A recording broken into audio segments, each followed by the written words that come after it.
So hello everyone, welcome back to Margdarshan program. तो इसमें हम चैप्टर नंबर 3 स्टार्ट करने वाले हैं, करंट एंड इलेक्ट्रिसिटी का, फिजिक्स का। और जैसा आप लोगों को पता है, मेरा नाम विशांत शर्मा है, जो यहाँ पे फोरेंसिक में प्रियांशी में फिजिक्स पढ़ाता हूँ। मैं यहाँ पे फिजिक्स पढ़ाता हूँ और CUT UG नीट वाले बच्चों के लिए मैं आसानी से फिजिक्स को बहुत ईजी वे में समझाने की कोशिश करता हूँ।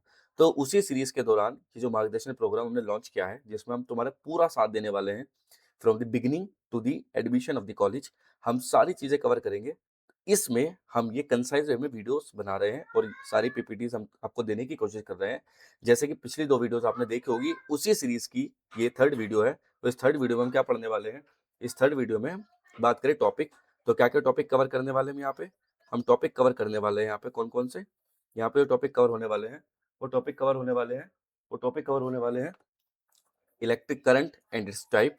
इलेक्ट्रिक करंट पढ़ने वाले हैं, ड्रिफ्ट वेलोसिटी एंड एक्सप्रेशन पढ़ेंगे उसका, करंट डेंसिटी एंड मोबिलिटी पढ़ेंगे, electric resistance, resistivity and ohm's law के बारे में बात करेंगे, effect of temperature on resistance जो कि मोस्ट इंपोर्टेंट टॉपिक है, battery, cell, EMF, terminal voltage, internal resistance, ये चीजें कवर करेंगे। कॉम्बिनेशन ऑफ सेल के बारे में पढ़ेंगे, Kirchhoff's law, Wheatstone bridge and the meter bridge, this will be the last topic. ये सारे टॉपिक हम कवर करने वाले हैं इसमें। तो वीडियो को ध्यान से देखना और एंड तक बने रहना, बहुत बढ़िया वीडियो होने वाली है। जो भी टॉपिक इसमें पढ़ाया जाएगा उसका कॉन्सेप्ट क्रिस्टल क्लियर तुम्हें समझ में आ जाएगा। और यही मेरी इसमें मेहनत है, यही मेरा एफर्ट रहेगा कि तुम लोग इसे इतनी आसानी से समझ पाओ जैसे कि तुम किसी लैंग्वेज को समझते हो। तो फिजिक्स भी क्या है, एक लैंग्वेज है, किसकी? नेचर की लैंग्वेज है। तो इसे अगर हम समझने की कोशिश करेंगे तो बड़ा इंटरेस्ट आने लगता है, और हम समझ ही नहीं पाते इसे, हम इसे इग्नोर करते हैं तो फिर मजा ही नहीं आता है। वो तो कोई सी भी चीज़ हो, अगर हम उसमें इंटरेस्ट ले रहे हैं तो हमारे लिए वो बहुत अच्छी हो जाती है, इंटरेस्ट नहीं ले रहे हैं तो वो बिल्कुल बेकार ही हो जाती है। तो यही करंट इलेक्ट्रिसिटी में अगर हम बात करें करंट एंड इलेक्ट्रिसिटी, तो करंट क्या चीज़ है? चार्ज से बनी है करंट। जब चार्ज फ्लो होता है किसी भी कंडक्टर में तो करंट बनती है, और उसी करंट से क्या मिलती है? इलेक्ट्रिसिटी मिलती है। जैसे अगर मैं यहाँ पे एक पेड़ को इमेजिन करूँ, अगर मैं किसी पेड़ को इमेजिन करूँ, यहीं पे अगर मैं छोटे से एक इंट्रोडक्शन की बात करूँ, तो जैसे पेड़ है, यहाँ पे ट्री है, दिस इज अ ट्री, और इस ट्री का ये यहाँ पे ये फ्रूट लगा हुआ है, इस ट्री पे कोई फ्रूट लगे हुए हैं। तो जो इसकी रूट है, ये जो चार्ज है, जो ट्री की रूट है वो क्या है? चार्ज की तरह बिहेव करती है। जो स्टेम है वो करंट की तरह बिहेव करता है, और जो उसका फ्रूट है वो इलेक्ट्रिसिटी की तरह बिहेव करता है।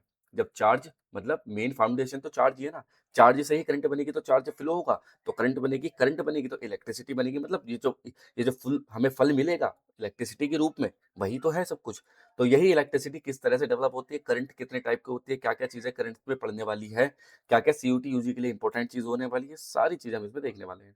तो अगर हम बात करें first topic which is electric current, तो इलेक्ट्रिक करंट बेसिकली क्या होता है, इसे हम डिनोट करते हैं I से। इसकी यूनिट होती है एम्पियर। एंड्रे मेरी ampere was the scientist who discovered the current, जिसने 1 एम्पियर की डेफिनेशन भी दी थी। तो एक साइंटिस्ट थे, एंड्रे मेरी एम्पियर नाम था उनका पूरा। और एक कैसे क्वांटिटी है? स्केलर क्वांटिटी है। कैसे क्वांटिटी? स्केलर।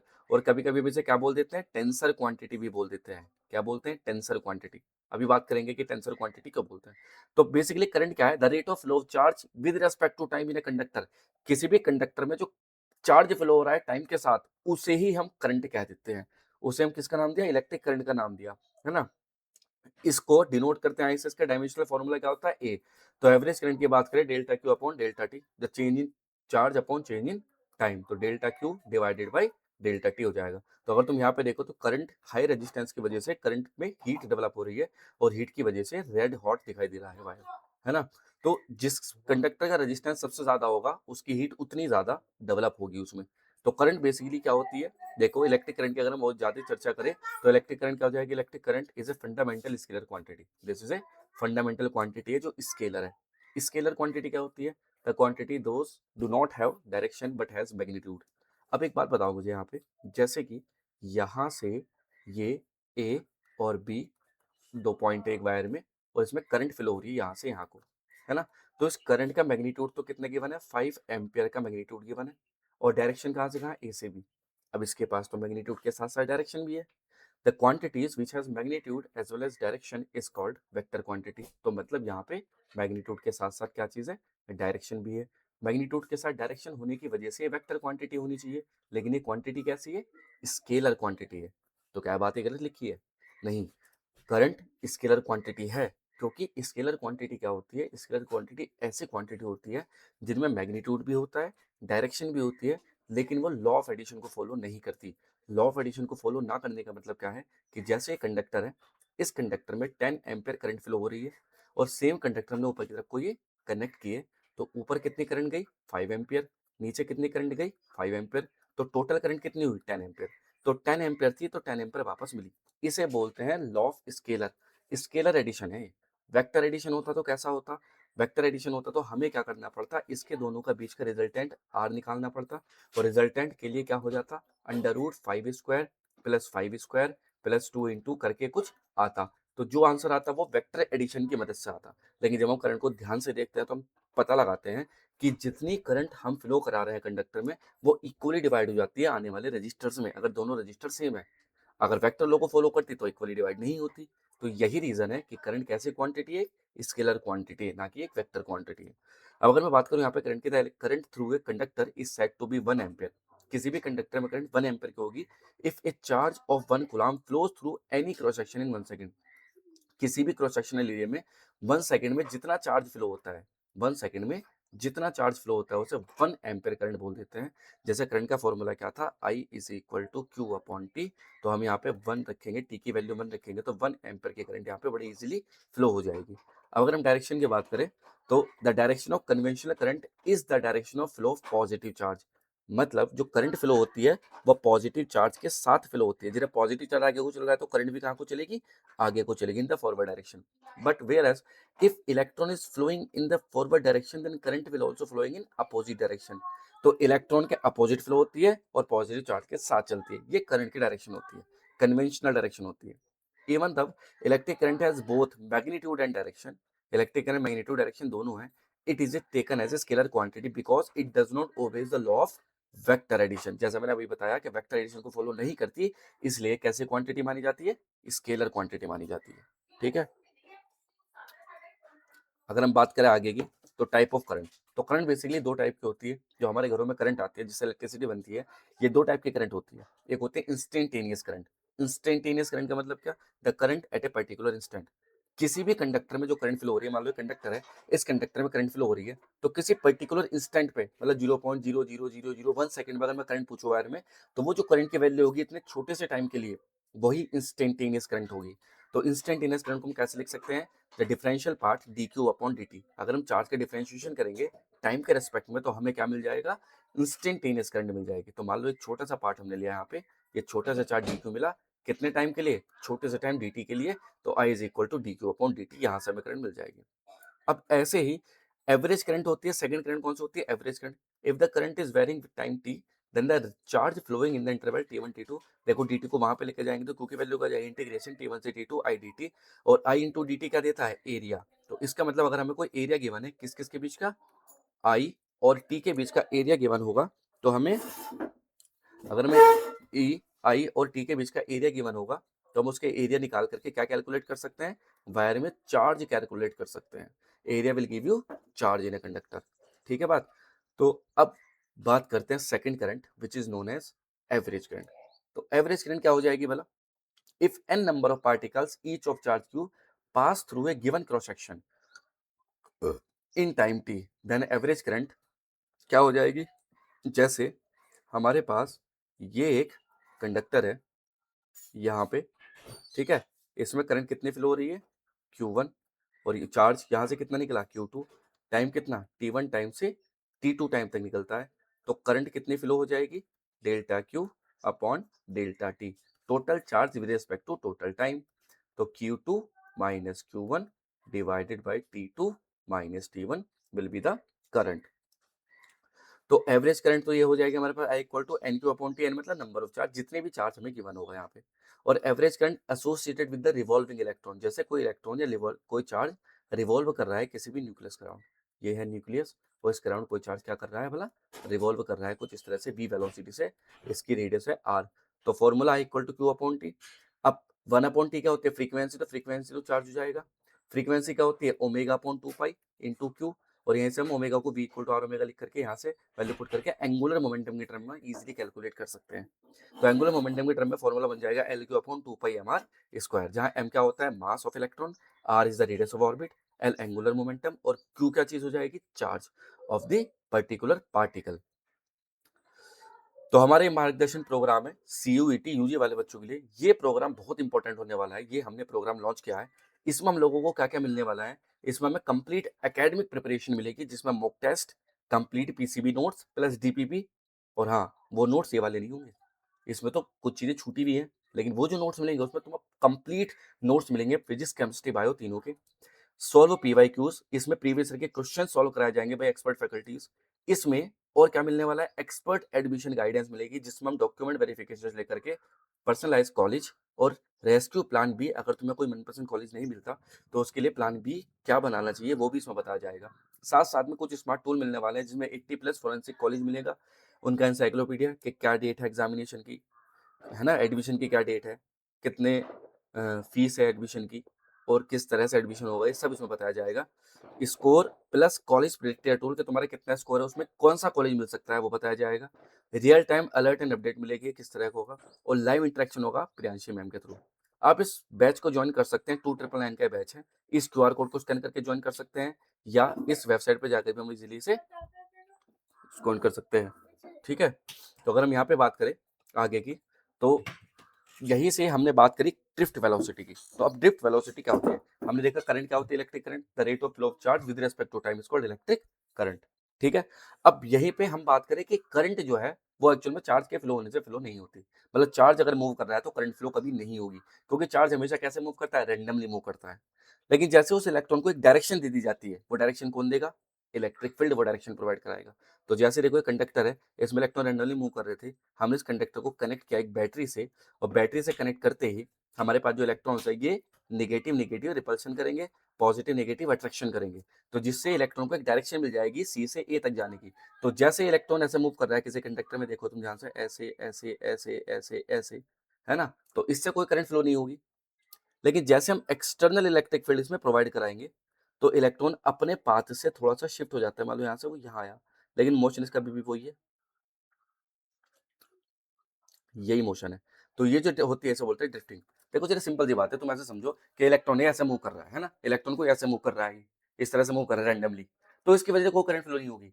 लेकिन जैसे तुम यहाँ पे पॉजिटिव चार्ज और यहाँ पे नेगेटिव चार्ज लगा दोगे, पॉजिटिव चार्ज नेगेटिव मतलब बैटरी लगा दोगे, बैटरी में दो टर्मिनल होते हैं पॉजिटिव नेगेटिव, तो जैसे तुम वहाँ पॉजिटिव और नेगेटिव से कनेक्ट करोगे तो इस इलेक्ट्रॉन को एक झटका लगेगा और पॉजिटिव चार्ज की तरफ को खींचा चला जाएगा। तो यहाँ पे पहले ऐसे खड़ा हुआ मूव कर रहा था, फिर ये आगे को ऐसे धीरे धीरे शिफ्ट होते होते होते होते आगे को बढ़ेगा। तो जो ये जो है इसकी वजह से करंट फ्लो नहीं होगी। ये जो लीनियर मोशन है, शिफ्टिंग जो हो रही है इलेक्ट्रॉन की, इसकी वजह से करंट फ्लो होती है। इस शिफ्टिंग को क्या बोलते हैं, ड्रिफ्ट वेलोसिटी बोलते हैं। शिफ्टिंग को क्या बोल देते हैं हम, ड्रिफ्ट वेलोसिटी।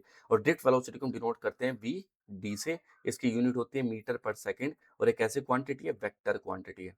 किसी भी कंडक्टर में ड्रिफ्ट वेलोसिटी की जो वैल्यू होती है एट द सेम एनटीपी, मतलब नॉर्मल टेम्परेचर प्रेशर पे, वो होती है कितनी, 10⁻³ मीटर से 10⁻⁻6 मीटर पर सेकंड तक की।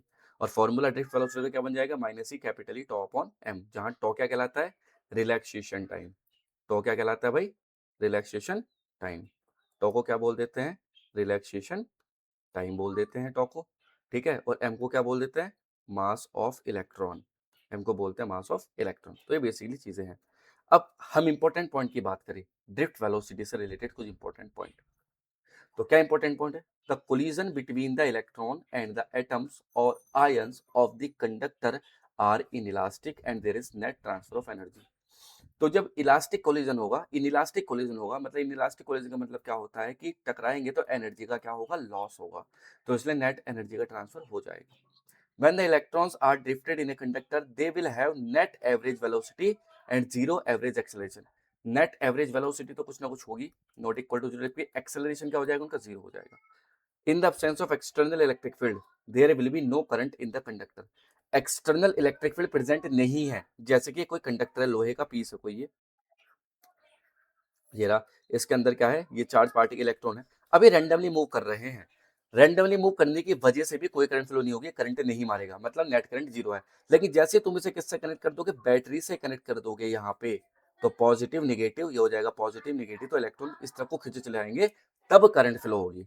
सो ड्रिफ्ट वेलोसिटी की जो वैल्यू होती है 10⁻³ मीटर पर सेकंड तक के अप्रोक्सीमेटली होती है, और there is a net flow of charge inside the conductor. Conductor के अंदर जो चार्ज फ्लो हो रहा है उससे वो ड्रिफ्ट वेलोसिटी बनती है। तो आई होप तुम्हें ये समझ में आ रहा होगा बहुत अच्छे से, और इसे नोट करते चलना साथ साथ। करंट डेंसिटी एंड मोबिलिटी क्या चीज होती है? देखो drift velocity, current density, mobility, इन सब में कुछ ना कुछ रिलेशन होता है। तो करंट डेंसिटी बेसिकली क्या होती है? The current per unit cross section area. Current per unit cross section area मतलब J is equal to I divided by A. इसे हम क्या बोल देते हैं? करंट डेंसिटी बोल देते हैं, J की value. It is denoted by J, इसकी यूनिट होती है एम्पेयर पर मीटर स्क्वायर। और ये कैसे क्वांटिटी है? वेक्टर। करंट कैसे क्वांटिटी? स्केलर। लेकिन ये कैसे क्वांटिटी है? वेक्टर क्वांटिटी है। If electric field E, magnitude of uniform electric field in the conductor whose length L, then potential difference V across its end. Potential difference कितना हो जाएगा? V equal to I R होता है, हमें ये पता है आराम से। और हमें पता है J इक्वल टू आई है, तो I की वैल्यू क्या हो जाएगी यहाँ से? V होता है E into l equal to J into A into R. देखो बिल्कुल सेम वही चीज है। अब यहाँ से R equal to rho L upon A लिख सकते हैं हम, है ना? E L is equal to J into A. R क्या होता है? रो एल अपॉन ए। ए से ए खत्म, एल से एल खत्म, तो ई की वैल्यू क्या हो जाएगी? J into rho. इसे बोलते हैं मॉडिफाइड ओम्स लॉ। ये क्या कहलाता है? Modified Ohm's law. जहां रो क्या चीज होती है? रो कहलाते हैं रेजिस्टिविटी। रो को क्या बोल देते हैं मतलब? रेजिस्टिविटी। जे को क्या बोल देते हैं? Current density. ई को क्या बोल देते हैं? इलेक्ट्रिक फील्ड बोल देते हैं यहाँ पे। ठीक है। अब यहीं पे अगर हम यहाँ पे 1/रो उल्टा कर दे तो उसे एस मिलेगा, जिसे हम बोलते हैं क्या? कंडक्टिविटी। एस को क्या बोल देते हैं हम यहाँ पे? कंडक्टिविटी। तो एस क्या है? कंडक्टिविटी बन जाएगा। ऊपर रेजिस्टिविटी, नीचे कंडक्टिविटी आ जाएगा। आई होप समझ में आ रहा होगा तुम्हारे सब कुछ। कोई भी चीज ऐसी है जो समझ में नहीं आ रही होगी, कमेंट सेक्शन में पूछ लेना। कमेंट जब भी देखा जाएगा उसका रिप्लाई जरूर किया जाएगा। और अगर ये प्रोग्राम तुम ज्वाइन कर लेते हो, उसमें बिल्कुल बढ़िया चीजें समझ में आ जाएगी तुम्हारी, और हर एक चीज तुम्हें प्रोवाइड कराई जाएगी बढ़िया करके, लाइव इंटरेक्शन होगा। ठीक है। मोबाइलिटी, मोबाइलिटी ऑफ मोबाइलिटी क्या होती है? मोबाइलिटी को डिनोट करते हैं म्यू से। तो mobility charge carriers is defined as the average drift velocity per unit of electric field. Drift velocity per unit of electric field is called mobility, VD upon E. अगर मुझे यहाँ VD का formula रखना हो तो VD क्या होता है? आई अपॉन वीडी का formula minus E capital E tau upon M into E. E से ई खत्म, तो आ जाएगा minus E tau upon M. ये मोबिलिटी का फॉर्मूला हमारे पास बन जाता है किसके टर्म में? रिलैक्सेशन टाइम के टर्म में। जबकि ये किसके टर्म में था? ड्रिफ्ट वेलोसिटी के टर्म में। तो अगर रिलैक्सेशन टाइम इंक्रीज किया जाता है तो ड्रिफ्ट वेलोसिटी का मोबिलिटी क्या हो जाएगी? इंक्रीज करने पर मोबिलिटी भी क्या होगी? इंक्रीज होगी। डिक्रीज करने पर मोबिलिटी क्या होगी? डिक्रीज होगी, क्योंकि डायरेक्टली प्रोपोर्शनल है। अब करंट और ड्रिफ्ट वेलोसिटी में रिलेशन है आई इक्वल टू वी ना। क्या कहते हैं? I equal to V D E N A. जहां वी डी क्या होती है? ड्रिफ्ट वेलोसिटी, ई इलेक्ट्रॉन पे charge, N number of electron, A क्या हो जाएगा? एरिया उस कंडक्टर का, और आई करंट है। तो अगर हम यहाँ पे बात करें ओम्स लॉ, 10th क्लास में पढ़ा होगा, फेमिलियर से लग रहा होगा। ओम्स कौन थे? एक साइंटिस्ट थे जिन्होंने देखा कि जब किसी भी कंडक्टर के अक्रॉस हम पोटेंशियल ड्रॉप अप्लाई करते हैं तो potential difference same physical chemical condition में जो पोटेंशियल होगा वो डायरेक्टली प्रोपोर्शनल होता है किसके? करंट के। तो हम कह सकते हैं the potential drop is directly proportional to the current. ठीक है। करंट के डायरेक्टली प्रोपोर्शनल है, तो हम इसे क्या कह सकते हैं? V is equal to I into R. तो देखो I प्रोपोर्शनल टू V, या I is equal to 1/R, या V इक्वल टू यहाँ से लिखा जाएगा आई आर, जहाँ R क्या कहलाता है? Electrical resistance. R को ही हम क्या बोल देते हैं? इलेक्ट्रिकल रेजिस्टेंस बोलते हैं। ठीक है। अब यहीं पे अगर हम बात करें इसके ग्राफ की, तो ये V, ये I, ये जो शो करेगा स्ट्रेट लाइन रेजिस्टेंस को शो करेगा। और मैं इसके स्लोप निकालना चाहूँ तो स्लोप हो जाएगा V अपॉन आई। और स्लोप ही क्या देती है? V I. ग्राफ के स्लोप हमेशा क्या देगी? रेजिस्टेंस देगी।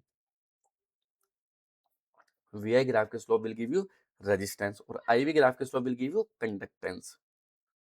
अगर ग्राफ है आई वी, ऊपर आई नीचे वी, तो इसकी जो स्लोप होगी आई अपॉन वी, इसे हम बोलते हैं कंडक्टेंस। ठीक है। रेजिस्टेंस का उल्टा कंडक्टेंस, रेजिस्टिविटी का उल्टा कंडक्टिविटी, रेजिस्टेंस का उल्टा कंडक्टेंस। अब रेजिस्टेंस क्या चीज है भाई? क्या है? The factor which oppose the flow of current, जो करंट के फ्लो को अपोज कर। देखो देखो पानी फ्लो हो रहा, हमने पाइप को आगे से मुंह बंद कर दिया तो पानी कम हो जाएगा। तो इसका मतलब क्या हुआ है? रेजिस्टेंस। यहाँ पे क्या प्रोड्यूस हुआ है? रेजिस्टेंस। देखो जैसे यहाँ पे ये पाइप को उसने हाथ से बंद कर रखा है तो उसको जूम करके दिखाया गया है, ये रेजिस्टेंस हो जाएगा। तो the factor which oppose the flow of current in the conductor due to density of electron is called electric current. भाई किसी भी कंडक्टर में रेजिस्टेंस कैसा आता है, देखो ये कंडक्टर है, इसके अंदर करोड़ों इलेक्ट्रॉन्स है, ये रहे, ये करोड़ों इलेक्ट्रॉन प्रेजेंट होते हैं, हमें सबको पता है, ठीक है। अब यहाँ से कुछ इलेक्ट्रॉन बाहर से आ रहे हैं जो कि करंट है, चार्ज के फॉर्म में, मान लो 3-4 इलेक्ट्रॉन आ रहे हैं। अब ये यहाँ पे पहुंचना चाह रहे हैं, तो क्या तुम्हें लगता है डायरेक्टली पहुंच जाएंगे? नहीं पहुंच पाएंगे, क्योंकि बीच में बहुत सारी भीड़ है। अब इतनी भीड़ से क्रॉस होने के लिए इन्हें टकराना पड़ेगा इनसे, और टक्कर से जो एनर्जी लॉस होगी वो हीट की फॉर्म में मिलेगी। तो वो जो टक्कर होगी वही इलेक्ट्रॉनों को रोकती है, जिसे हम रेजिस्टेंस का नाम दे देते हैं। रेजिस्टेंस मतलब प्रतिबाधा, रास्ते में रुकावट, तो रुकावट ही तो है। आर से डिनोट करते हैं, यूनिट इसकी ओम होती है, क्वांटिटी स्केलर है। इसके डायमेंशन फॉर्मूला क्या हो जाएगा, Ml2 T-3 A-2। Simple resistance क्या होता है, ये सिंपल है। अब जो रेजिस्टेंस है, कोई ये नहीं कि रेजिस्टेंस कोई एक चीज है कि वायर के अंदर है तो दुनिया की हर चीज जो बिजली से चल रही है वो रेजिस्टेंस है। बल्ब हमारे घर में रेजिस्टेंस है, पंखा रेजिस्टेंस है, टीवी रेजिस्टेंस है, फ्रिज रेजिस्टेंस है, everything which are operating on the electricity is called resistance. Resistance is a necessary evil, जैसा फ्रिक्शन एक नेसेसरी एविल है कि जरूरी भी है बेकार। रेजिस्टेंस जरूरी भी है बेकार, क्योंकि रेजिस्टेंस करंट को रोकता है। और अगर फ्रिज ने करंट को नहीं रोका तो ठंडा कैसे करेगा, करंट तो पास हो जाएगी। अगर पंखे ने करंट को नहीं रोका तो पंखा घूमेगा कैसे, पास हो जाएगा। अगर बल्ब ने करंट को नहीं रोका तो करंट बल्ब जलेगा कैसे, पास हो जाएगी करंट। तो रेजिस्टेंस इज मैंडेटरी, तो नेसेसरी एविल। फैक्टर कौन कौन से डिपेंड करते हैं रेजिस्टेंस पे? रेजिस्टेंस बेसिकली 4 फैक्टर डिपेंड करते हैं। It depends on the length, कि अगर किसी कंडक्टर की लेंथ को इंक्रीज कर देंगे तो रेजिस्टेंस भी क्या हो जाएगा, इंक्रीज हो जाएगा। R directly proportional to l. It depend on the cross section area, R inversely proportional to 1/n। Area बढ़ाएंगे तो रेजिस्टेंस घटेगा।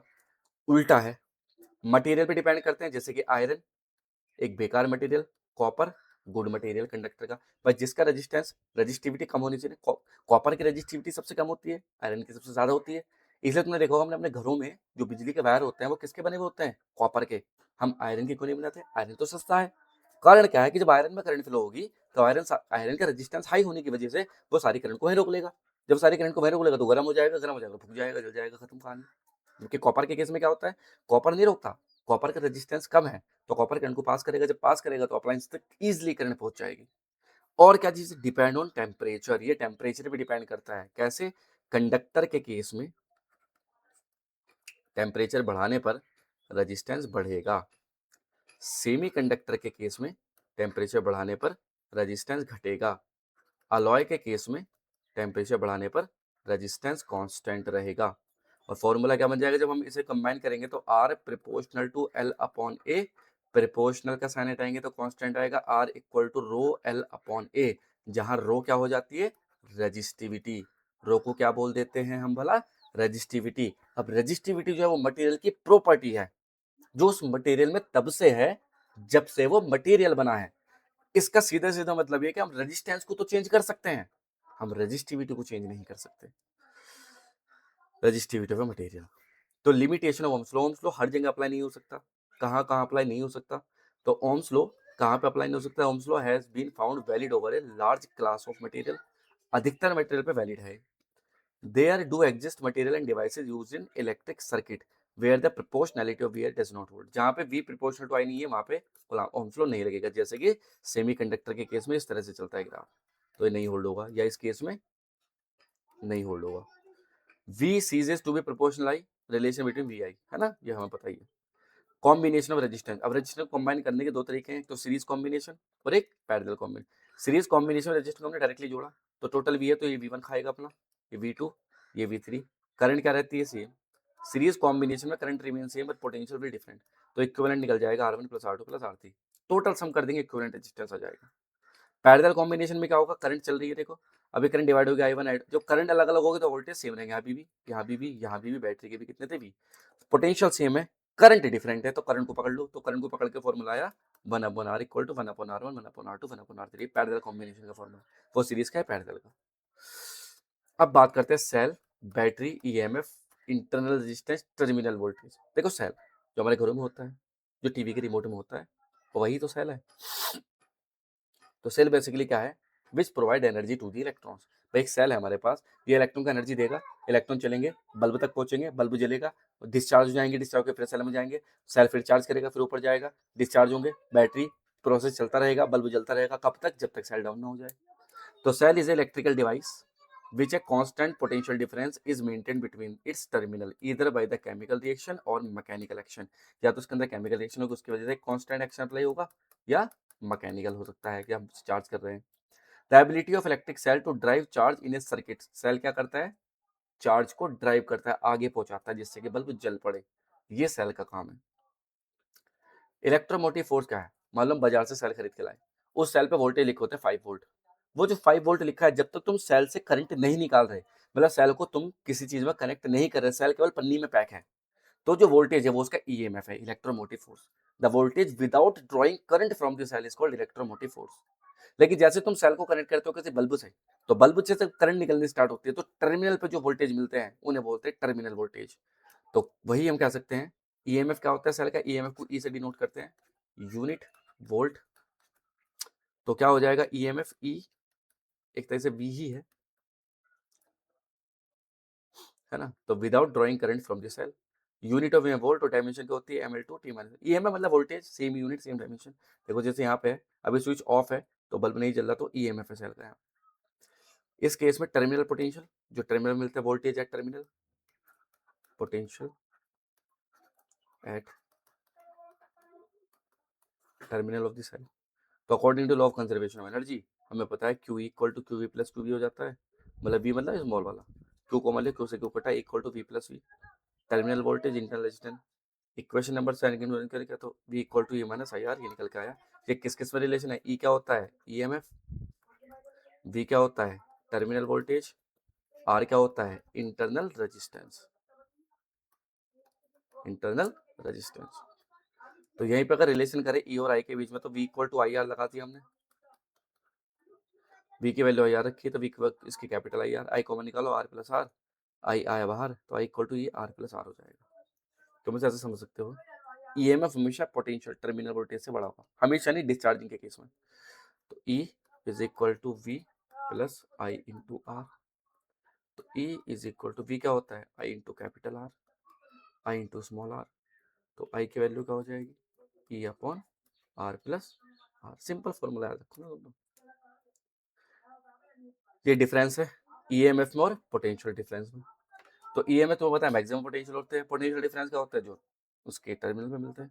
It is independent of resistance of the circuit, circuit का रेजिस्टेंस डिपेंड नहीं करता, क्योंकि जब करंट ही नहीं निकल रही, भाई जब करंट निकलेगी तभी तो रेजिस्टेंस आएगा, जबकि ये करंट निकलने के बाद लाइट मारता है।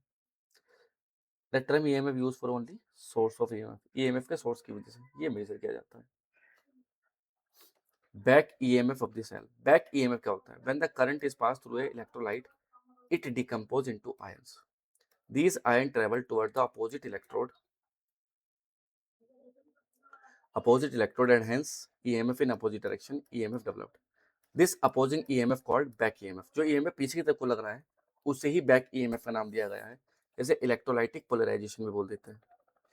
To prevent the polarization, voltaic cell and Lagrange shell depolarizes like potassium dichromate और magnesium dioxide added to electrolyte। जिससे बैक ईएमएफ ना आए तो वहां पे हम क्या यूज करते हैं? पोटेशियम डाइक्रोमेट और मैग्नीशियम ऑक्साइड यूज करते हैं। क्योंकि देखो एक सेल से 5 वोल्ट करंट निकल रही है, बैक ईएमएफ उसे पीछे को लेके जाएगा तो 1 वोल्ट तो खाई जाएगा, तो 4 वोल्ट निकलेगी, निकल रही थी बाहर, निकलेगी 4, तो लॉस हुआ ना हमारा। तो बैक ईएमएफ एक बेकार चीज हो गई, तो उसे रिमूव करने के लिए हम इसमें ये चीजें डालते हैं। अब इस सेल को कंबाइन किया जाता है। सेल को कंबाइन करने के दो तरीके, एक तो सीरीज, पैरेलल। सीरीज में देखो ये E1 E2 E3, सेल का रेजिस्टेंस R1 R2 R3, बाहर हमने एक्सटर्नल रेजिस्टेंस जोड़ा कैपिटल R, तो इक्विवेलेंट आया E1 E2 E3 and so on EN तक, और R equivalent R1 R2 R3 and so on RN तक। सिंपल सिंपल, बस टोटल ईएमएफ टोटल रेजिस्टेंस लगा देंगे। पैरेलल कॉम्बिनेशन बिल्कुल इस तरह से पैरेलली जोड़ेंगे, और यहाँ से फॉर्मूला बन के आएगा। अगर तुम इसे ना भी समझो तो मेन तुम्हारे पास फॉर्मूला आ जाएगा ना, E1 upon R1 plus E2 upon R2 upon 1 upon R1 plus 1 upon R2, ये पैरेलल कॉम्बिनेशन का फॉर्मूला हमारे यहाँ बन जाता है इजीली। ठीक ठीक है, तो यहाँ से हमारे पास E1 टू दी E2 बन जाएगा हमारे पास, बहुत बढ़िया। चलो तो जैसे अब इस प्रॉब्लम को सॉल्व करने के लिए कौन लाइट मारते हैं? किरचॉफ लाइट मारते हैं। किरचॉफ एज इलेक्ट्रिकल इंजीनियर जो ये देखते हैं कि भाई किसी कॉम्प्लिकेटेड सर्किट में करंट निकालना बहुत मुश्किल है, साथ साथ वोल्टेज भी निकालना हो तो और भी मुश्किल हो जाता है। जबकि पहले ओम्स ने सिंपल सर्किट के लिए V equal to I R दे रखा है, हम बड़े सिंपल सर्किट को यूज करके V equal to I R लगा के करंट निकाल सकते हैं इजीली। लेकिन अगर सर्किट कॉम्प्लिकेटेड हो जाए तो ओम्स लॉ को हमें मॉडिफाई करना पड़ता है, क्योंकि ओम्स लॉ लगा तो सकते हैं, लेकिन ओम्स लॉ लगा करके हम चीजें बड़ी कॉम्प्लिकेटेड हो जाती है। इस कॉम्प्लिकेशन को किरचॉफ ने समझा, तो किरचॉफ ने अपना लॉ दिया। किरचॉफ ने दो लॉ दिए, एक जंक्शन लॉ, एक लूप लॉ। तो किरचॉफ क्या कहता है? Kirchhoff was the electrical engineer who solve the problem of complicated circuit. ठीक है। He gave two law, Kirchhoff current law and Kirchhoff voltage law. दो लॉ दिए, Kirchhoff current law, Kirchhoff voltage law. अब Kirchhoff current law क्या कहता है? It states that sum of algebraic current at the junction must be equal to I1, मतलब देखो देखो आने वाली करंट इक्वल, सिंपल यार, आने वाली करंट इक्वल टू जाने वाली करंट। जंक्शन पे कितनी करंट आ रही है? I1, I2, I4। जा कौन सी रही है? I3, I5। तो I1 plus I2 plus I4 equal to I3 plus I5। ये है, क्योंकि जितना चार्ज इनपुट था उतना ही चार्ज आउटपुट है, तो चार्ज कंजर्वेशन पे बेस्ड है। किस पे बेस्ड है? It is based on charge conservation. ऐसे किरचॉफ वोल्टेज लो हो जाते हैं। किरचॉफ वोल्टेज लो बंद लूप के अंदर जो लो लगता है, the total potential drop across the conductor is directly proportional to the sum of total voltage zero. देखो इंक्लूडिंग रजिस्टर, इंक्लूडिंग ईएमएफ, इनका दोनों का सम क्या होना चाहिए? जीरो। तो किरचॉफ वोल्टेज लो किस पे डिपेंड करता है? एनर्जी कंजर्वेशन पे, क्योंकि वोल्टेज एक एनर्जी है, एनर्जी कंजर्वेशन प्रिंसिपल पे फर्क करता है। यहीं पे इलेक्ट्रिकल हीट की बात करें तो इलेक्ट्रिकल हीट क्या होती है? H equal to I square R into T. Joule's heating effect भी बोल देते हैं कि जो किसी वायर में जो हीट, जब करंट फ्लो हो रही है तो वो गर्म होगा वायर, तो गर्म जो हो रहा है वो हीट कितनी निकल रही है, किस हिसाब से वहां से हीट निकल रही है। तो उस हिसाब का जो मामला है वो ये है कि H जो होगा प्रोपोर्शनल टू आई स्क्वायर होगा, H प्रोपोर्शनल टू आर होगा, H प्रोपोर्शनल टू टी होगा। डायरेक्टली यूज करेंगे H proportional to I square R into T, यहाँ से हम निकाल सकते हैं। तो हम दिखा सकते हैं W equal to V Q, मतलब V equal to W upon Q होता है, क्योंकि W equal to V Q, V होता है आई टी, और यहाँ से हमने सोल्व करके आई स्क्वायर आर टी, मतलब सोल्व इसे तो सिंपल याद रखेंगे फॉर्मूला। और electrical heat I square R T हो जाएगा, V square upon R into T, V I into T. ये सारे के सारे इलेक्ट्रिकल हीट के फॉर्मूले हैं। Same as electrical power. Electrical heat electrical power में ज्यादा डिफरेंस नहीं है। इलेक्ट्रिकल पावर तुम पाते हो तो टी से मल्टीप्लाई करके इलेक्ट्रिकल हीट निकाल सकते हैं। तो पावर का बेसिक फॉर्मूला क्या है? Power equal to I square R. तो मतलब याद करेंगे तो कैसे? Twinkle twinkle little star, power is equal to I square R. तो क्या हो जाएगा? Power equal to I square R. तो पावर की यूनिट होती है वॉट, जो किसके नाम पे है? जेम्स वॉट के नाम पे। अब जेम्स वॉट कौन थे? जेम्स वॉट एक बहुत बड़े मैकेनिकल इंजीनियर थे, जिन्होंने स्टीम इंजन बनाया था। उन्होंने स्टीम की ताकत को समझा था कि स्टीम ने कैसे पूरे ढक्कन को ऊपर उठा दिया भगोने पर रखे हुए, है ना। तो स्टीम के ताकत को उन्होंने स्टीम इंजन बनाया था, इसलिए ट्रिब्यूट देने के लिए पावर की यूनिट वॉट है। इसके पीछे कहानी और निश्चित कैसे उन्होंने स्टीम इंजन बनाया था, क्या था, किसी और दिन समझने दो। तो पावर के सेम फॉर्मूले, जो हीट के बाद टी हटा दो, power equal to V I, power equal to I square R, power equal to V square upon R, but T हटाना है हमें। तो अब व्हीट स्टोन ब्रिज एक ऐसी डिवाइस जो अननोन रजिस्टर का रेजिस्टेंस फाइंड करने के काम आती है, हम उसे व्हीट स्टोन ब्रिज कहते हैं। अब इन सारे रजिस्टर को क्वाड्रिलेटरल शेप में ज्वाइन किया गया है, दिख रहा होगा तुम्हें। ये R1, R2, R3, R3, R4। तो अगर ये बैलेंस कंडीशन में है तो ये अपॉन ये इक्वल टू ये अपॉन ये होना चाहिए। तो ये बैलेंस कंडीशन मतलब इस वाली सर्किट में कोई करंट फ्लो नहीं होगी, तो ये बैलेंस कंडीशन में है। और ये हाईली सेंसिटिव कब माना जाता है? जब चारों के चारों रजिस्टर कैसे हो? इक्वल मैग्नीट्यूड को। तो Wheatstone bridge said to be highly sensitive. तो अगर मैं बात करूं, it is a device which is use to measure the resistance of unknown resistor. Balance condition जो होगी R1 upon R2 equal to R3 upon R4। Wheatstone bridge said to be highly sensitive when the all resistance are of equal magnitude, तब वो highly sensitive कहलाएगा। ठीक है। तो ये हमारी पूरी की पूरी थ्योरी थी इस चैप्टर की, जो हमने कवर की पूरी पूरी, मतलब जितनी हमें जरूरत पड़ती, जितना हमें लगता था कि तुम्हें बता देना चाहिए। और ये थ्योरी, अच्छा ये ऐसा भी नहीं है कि भाई बिल्कुल यूजलेस थ्योरी है, ये बात याद रखना कि ये भी बहुत काम की चीजें हैं। ये मान के चलो तुम्हारा 70% हमने कवर करा दिया, 30% के लिए थोड़ा एफर्ट तो मारना पड़ेगा ना। एफर्ट कैसे मारोगे? हम साथ तुम्हारे मिलके उस एफर्ट को मारेंगे। अब वो कैसे मारेंगे तुम्हें पता ही है। Margdarshan programme is a very important, very useful programme. अगर तुम उसे लेते हो और तुम सीरियस स्टूडेंट हो तो तुम उसे लेकर के रिग्रेट नहीं करोगे बिल्कुल भी। तुम्हें खुद यकीन आ जाएगा कि हाँ, उस प्रोग्राम को लेकर के 3,000 रुपये मैंने वेस्ट करके कोई गलती नहीं की, इन्वेस्ट किए, ये वेस्ट नहीं हुए। ध्यान रखना बात। तो अगर मैं यहाँ पे क्वेश्चन की बात करूँ, question number first, on increasing temperature the drift velocity of electron. अब टेम्परेचर इंक्रीज करने पे ड्रिफ्ट वेलोसिटी पे क्या फर्क पड़ता है? तो ड्रिफ्ट वेलोसिटी क्या होती है? V D equal to minus E capital E tau upon M. Temperature increase करने पर रिलैक्सेशन टाइम डिक्रीज होता है। जब रिलैक्सेशन टाइम डिक्रीज होगा तो ड्रिफ्ट वेलोसिटी डिक्रीज होगी। Yes, B option is a correct option. ठीक। किरचॉफ वोल्टेज लॉ डिपेंड, अभी बताया किरचॉफ वोल्टेज लॉ किस पे डिपेंड करता है? एनर्जी कंजर्वेशन पे। तो ये एनर्जी कंजर्वेशन में डिपेंड करेगा Kirchhoff voltage law. When a bulb connected parallel to the electric kettle its brightness will. जब बल्ब, ये बल्ब है, पैरेलल कनेक्ट है इलेक्ट्रिक केटल के, तो इसकी ब्राइटनेस क्या हो जाएगी? इसकी ब्राइटनेस थोड़ी सी इंक्रीज हो जाती है। अगर तुम्हें लगा होगा डिक्रीज होगी तो करके देख लेना, इंक्रीज ही होगी। Current density which type current density J equal to क्या होता है? I upon A. कैसे क्वांटिटी बताई थी मैंने? Vector quantity. करंट कैसे क्वांटिटी? स्केलर। ये कैसे quantity? Vector. Two resistor 6 and 12 ohm are parallel combination, equivalent resistor बताना है। तो पैरेलल के लिए 1 upon R effective equal to 1 upon R one plus 1 upon R two. कितना हो जाएगा एलसीएम? 12। तो 2 और 1 12 अपॉन 3, 3 4 जो 12, तो 4 ohm will be the correct answer. तो ये हमारे पास थी। तो फिर मैं वही बता रहा हूँ अगेन, मार्गदर्शन प्रोग्राम में हमारे इसे लॉन्च करके तुम बहुत ही बढ़िया, मतलब तुम्हें खुद को लगेगा कि हमने प्रोग्राम जो ज्वाइन किया है, इस प्रोग्राम में हमें कितना सपोर्ट मिला। हमारी तरफ से तुम्हें पूरा कंप्लीट सपोर्ट मिलेगा। इसमें मॉक टेस्ट प्रोवाइड कराए जाएंगे, कंप्लीट पीसीबी नोट्स मिलेंगे, complete solve PYQs expert faculty के थ्रू होंगे। साथ साथ में एडमिशन गाइडेंस मिलेगा जिसमें डॉक्यूमेंट वेरिफिकेशन लेकर प्लान बी तक पर्सनलाइज कॉलेज काउंसलिंग हर एक चीज प्रोवाइड कराई जाएगी। खुद प्रियांशी मैम तुम्हें लाइव इंटरेक्टिव सेशन बताएगी और करेंगे और स्ट्रेटेजी शेयर करेंगे कि किस तरह से you have to get your dream college. जब तक कॉलेज में आपका पहला दिन ना हो जाए तब तक हम आपके साथ पीछे पीछे रहेंगे। आप इस कोर्स को 2999 में ज्वाइन कर सकते हो, कुछ ज़्यादा नॉमिनल चार्ज है बहुत। इस क्यूआर कोड को स्कैन करके यस वेबसाइट पे जा करके www.forensicbypriyanshi.com पे जा करके इस कोर्स को बड़े इजीली ज्वाइन कर सकते हैं। ठीक है, तो सेशन कंप्लीट हुआ आज का। थ्योरी हमने कवर की इलेक्ट्रिक करंट की, और चैप्टर बहुत इंपॉर्टेंट है। कमेंट सेक्शन में अपना रिव्यू जरूर लिखना। आई होप तुम्हें समझ में आया होगा, अच्छा भी लगा होगा। ऐसे ही मुस्कुराते रहिए।